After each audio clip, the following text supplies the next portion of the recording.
જી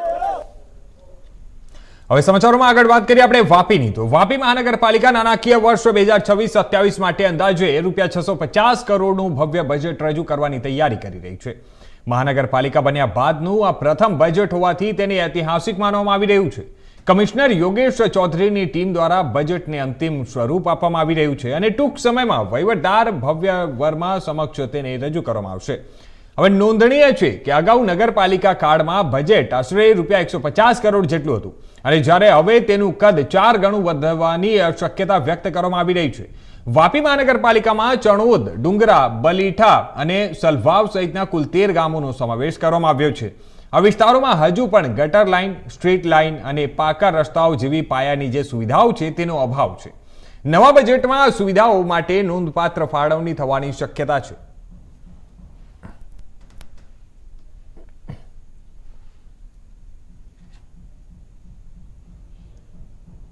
હવે સમાચારોમાં વાત કરીએ